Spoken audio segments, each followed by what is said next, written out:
Hi, everyone. Dr. Frankie Bichon here, and it's Thursday, and I get to be here with you all covering another awesome topic.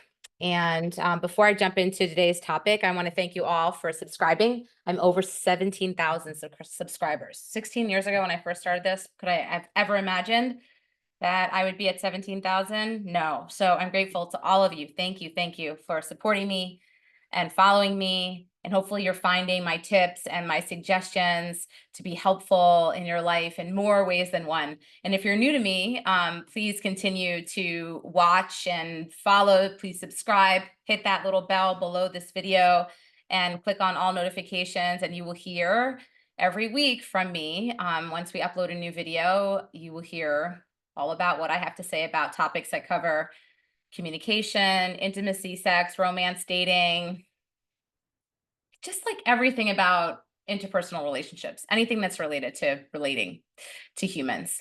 That's what I cover. So I also have a podcast called Love, Laughs, and Lessons, and I co-host it with Denise Ray.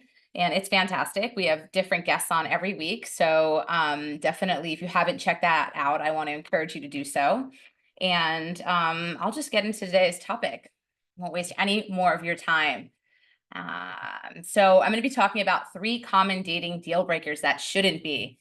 Geez, we're so good at finding deal breakers these days that it definitely is making dating successfully really tough because we are critiquing people so rigidly that it's making it hard to actually get to enjoy each other and experience lots of opportunities of joy because we're being too critical, I think. But anyway, let me just get into more of the material instead of you hearing my opinions on the side. I'll just stick to the focus and kind of weave them in throughout. But anyway, hopefully by now we're all armed with our green flags and our red flags when we strike back out into the dating game. Some of us, though, may be toting more than just red flags. We may be judging potential dates against our own personal deal breakers. Deal breakers aren't inherently bad. For instance, if you're a fat person entering the dating pool, refusing to date fat phobic people is a completely reasonable and understandable deal breaker. Sometimes, though, our deal breakers can reflect knee-jerk assumptions about dating, and we could be losing out on some really special people. Here's an example of 3 common deal breakers you may want to reconsider. They're not ambitious enough. Often, when we describe an ideal partner in our heads, we use words like ambitious, passionate, or driven.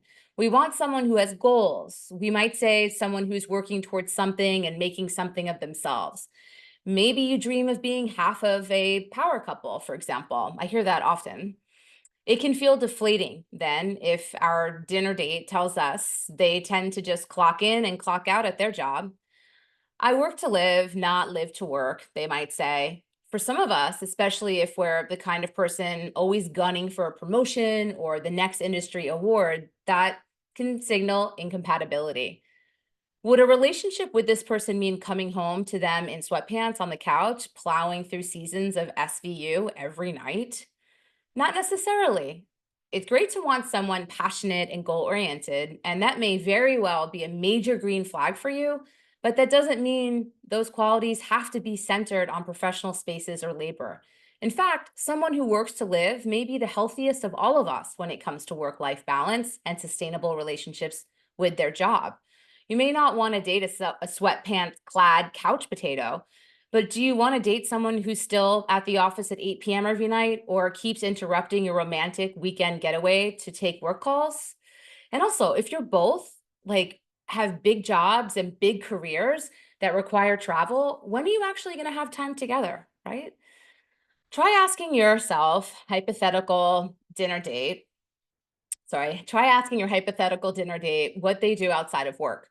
What are they passionate about? What do they devote their time to? What gets them most enthusiastic? The answers to these questions might help you find the passion and compatibility you're actually looking for. And it may not just be specifically in their career, for example. They're still friends with their exes. Please save us both time and don't talk to me if your exes are still alive. Reads a popular meme making the rounds lately. For some people, it's not a joke. They see ex-partners as an existential threat. The idea of someone who still has any of their exes in their life other than the bare minimum may be necessitated by co-parenting or sharing custody of a pet is an instant deal breaker.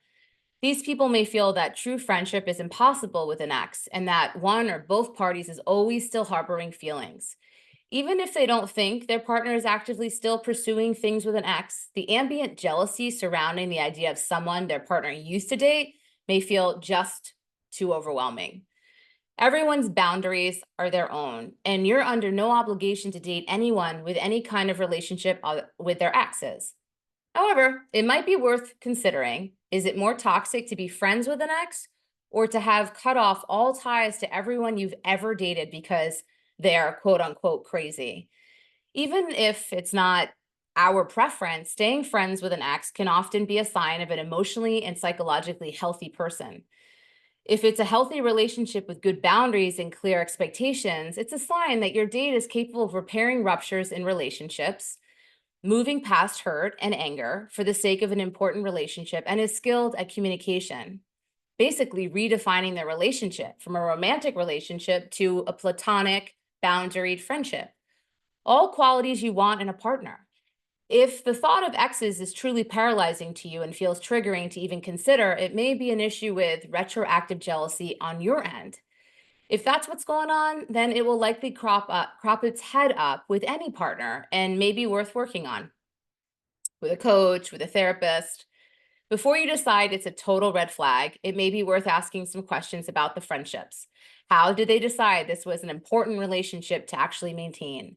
What boundaries have they established? The answers might change your perspective. So don't make a snap judgment, a knee-jerk judgment that might be actually foreclosing or preventing you from having a real connection that's special with somebody. They have an STI.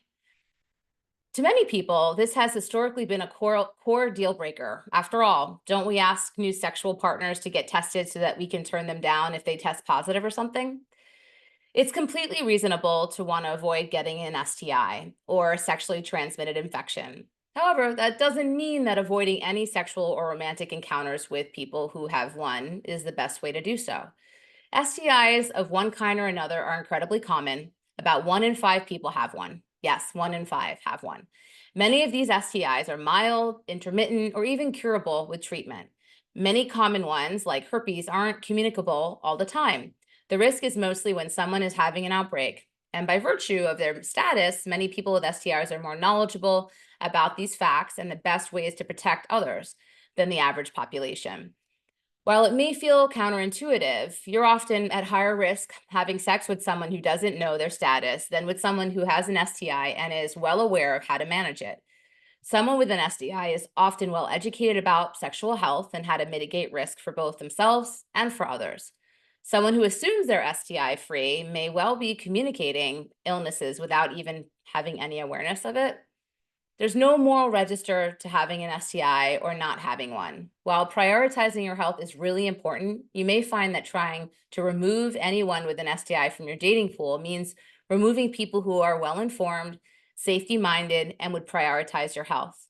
There are several books that I want to recommend. So Work Won't Love You Back, How Devotion to Our Jobs Keeps Us Exploited, Exhausted, and Alone, Overcoming Retroactive Jealousy, A Guide to Getting Over Your Partner's Past and Finding Peace, Strange Bedfellows, Adventures in the Science, History, and Surprising Secrets of STDs.